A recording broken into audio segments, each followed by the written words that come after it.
Hello and welcome to Midlife Curiouses Vietnam edition. This summer, over a span of 15 days, I explored the beautiful country of Vietnam.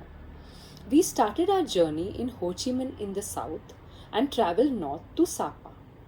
On the way, we visited Da Nang, Hoi An, Halong Bay, Hanoi, and Ninh Binh.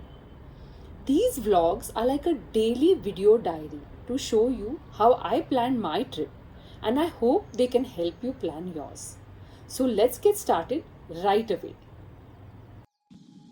As I said, the first city we visited in Vietnam was Ho Chi Minh, which is in the south and more precisely in southeast Vietnam. Ho Chi Minh City is also referred to by its former name Saigon. It was the capital of French Indochina, then capital of South Vietnam, and was renamed Ho Chi Minh City in honor of the revolutionary leader Ho Chi Minh after the fall of Saigon to North Vietnam in 1975, marking the end of the Vietnam War. This cosmopolitan metropolis is the most densely populated city and the financial hub of Vietnam. Its landscape is as diverse as it is beautiful, with colonial architecture as well as dazzling modern new buildings like the landmark 81. But first things first. We traveled to Vietnam by Vietnam Airlines. Our flight was delayed by 5 hours, so we were given meal vouchers at the airport. Then we realized that accumulated points on our debit cards gave us lounge access. The lounge was quite crowded, but we got some food and beverages and a place to wait. Then we finally boarded. The airlines did serve meals again, but we were too sleepy and tired, so chose to call it a night. When the flight landed at Son Nhat International Airport in the morning, we made our way to immigration. Keep your boarding pass handy, the immigration officer will ask for it. The wait was about 30 minutes. They asked for boarding passes, passports, visas, and duration of stay, and not much else. We bought our SIM cards at this Mobifone kiosk, which is on the right just before the exit. We chose the Viettel SIMs 290,000 VND and we got 45 GB of data over 30 days, 1.5 a day, free calls to Viettel, and 50 minutes of local calls free.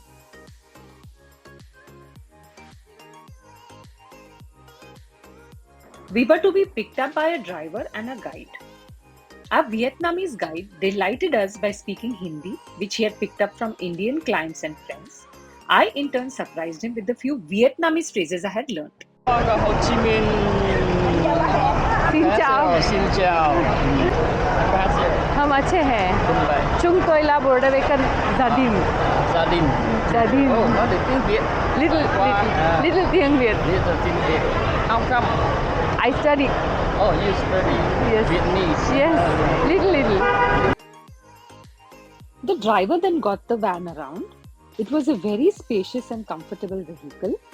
We got on and then drove on to our hotel.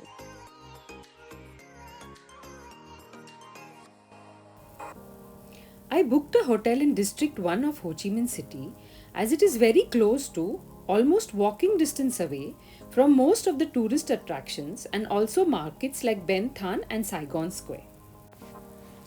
The room was spacious and comfortable.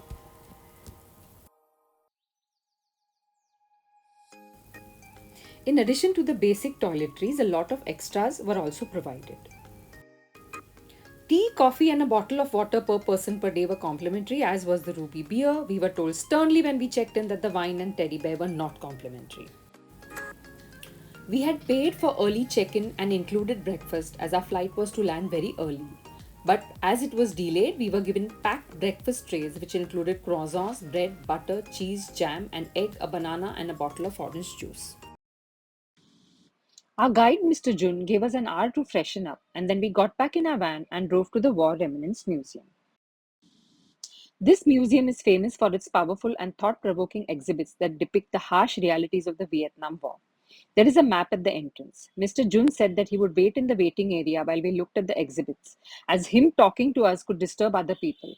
However, there were guides with other people and no one complained. So if you have a guide, take him or her with you, as this museum is a lot to take in and having a local person showing you around is helpful. If you don't have a guide, You can rent audio guides just inside the entrance. Here there is also a vending machine if you're thirsty and two souvenir shops. The Vietnam War was a conflict between North Vietnam and South Vietnam. The North was supported by the Soviet Union, China, and other communist states, and the South was supported by the United States and its anti communist allies. While many displays are from a Vietnamese perspective, many also come from US sources. The exhibits give visitors an insight into not only a defining chapter in Vietnam's history, but also a deeper appreciation of modern day Vietnam. You will need a minimum of a couple of hours here. This is a photo of a medic who was severely injured and had his head heavily bandaged. Though barely able to see out of one eye, he continued to do his duty and help as many wounded as he could before he succumbed to a bullet. These figurines of children playing are like a ray of hope amid the starkness of the exhibits. You can find some information leaflets here. Also displayed are several weapons used in the war.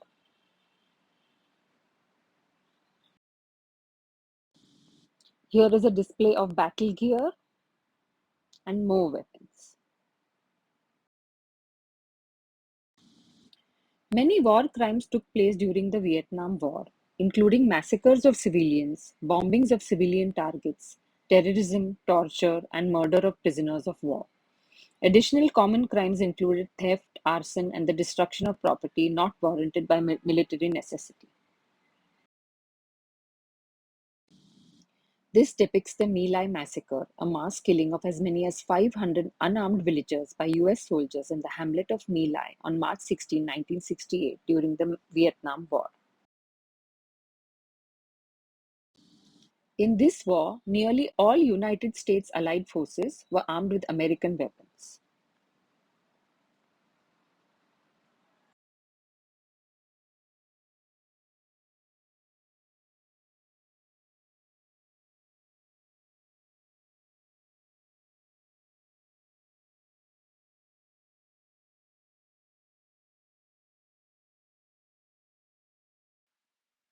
Agent Orange was a powerful herbicide used by US military forces during the Vietnam War. The main purpose of herbicidal warfare is to disrupt agricultural food production and to destroy plants which provide cover or concealment to the enemy. Its purpose was to eliminate forest cover and crops for North Vietnamese and Viet Cong troops. Agent Orange, which contained the deadly chemical dioxin, was the most commonly used herbicide. It was later proven to cause serious health issues, including cancer, birth defects, rashes, and severe psychological and neurological problems among Vietnamese people as well as among returning US servicemen and their families. The ground floor of the museum showcases posters and photos showing international support for the anti Vietnam War movement.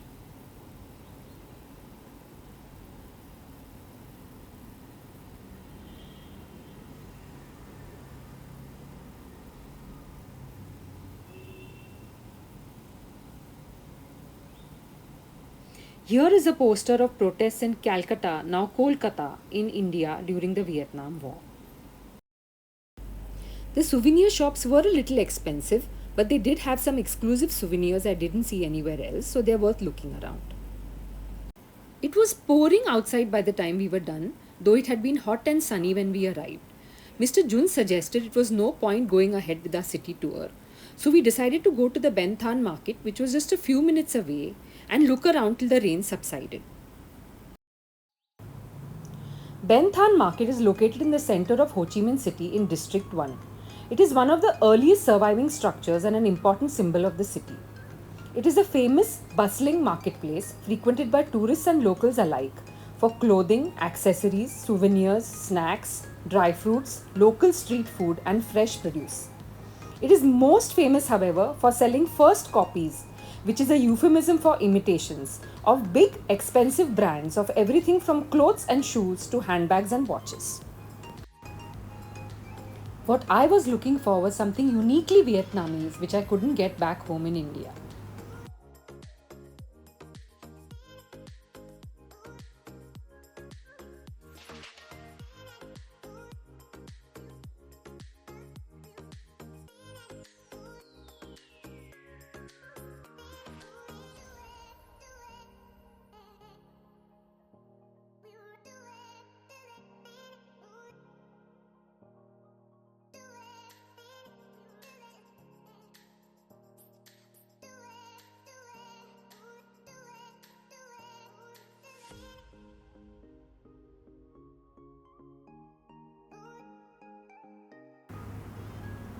I came to this store which had very pretty accessories, but nothing that was very Vietnam.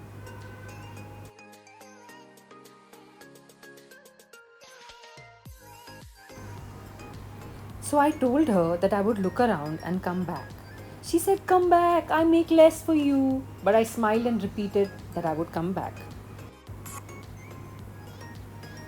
Right next to that store was one that had an amazing collection of souvenirs, so we stopped to buy a few as gifts. Now a word to the wise. I had done some research on all the places we were to visit, including Ben Thanh Market. All prices here are significantly marked up, especially if you obviously look like tourists, which I'm sure we did. So whatever price they quote, you say no, too much. They understand that, by the way, and then you counter with half that amount.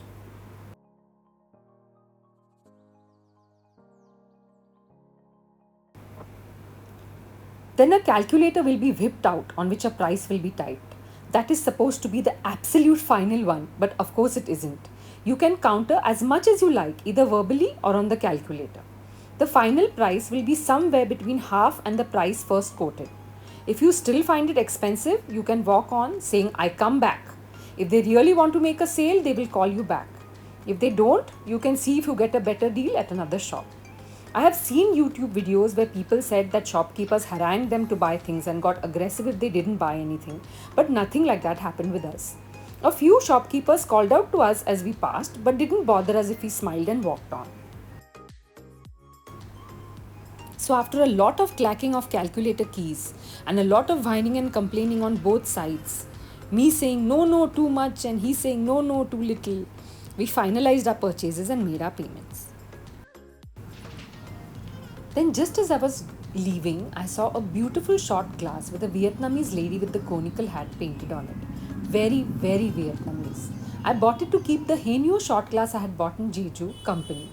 That was one of my favorite purchases in South Korea, incidentally. He securely wrapped it up in newspaper for me, and it safely made the trip back home. It can get a little stifling in here, as though individual shops have fans, there is no central AC. These bags were very pretty, but too bulky to take back. So we continued to walk on. Finally, I came to a shop where I thought I had found what I was looking for. This lady had a beautiful collection of embroidered t-shirts with Vietnamese ladies again with the conical hats embroidered on them. They were so pretty and so Vietnam. Out comes the calculator. And this is me going through again, no, too much. Then she's telling me, "See, this is embroidered. I can give you this one cheap. This one has the thing stamped on it." I was like, no. I want the embroidered one at that price. And she says, "Come on, too less." Then I say, "Okay, I'll buy more than one." And then, we are like checking out the colors, and she says, "I can give you many more colors and many more sizes." Then she called me inside her shop and made me sit on a little stool in the corner while she went looking for the sizes and colors. I think this was to announce to the rest of the shopkeepers that I was her customer until she came back. So I sat and waited while she got the rest of the merchandise. The shopkeeper was very sweet, and I left her shop happy. By the time we came out, the rain had stopped, but Mr. Jun and the driver had left for the day, so we booked a Grab cab to go for lunch. Grab cabs are very convenient as they are quick and quite affordable. Hawkers will continuously approach you, just smile and walk on, then they leave you alone.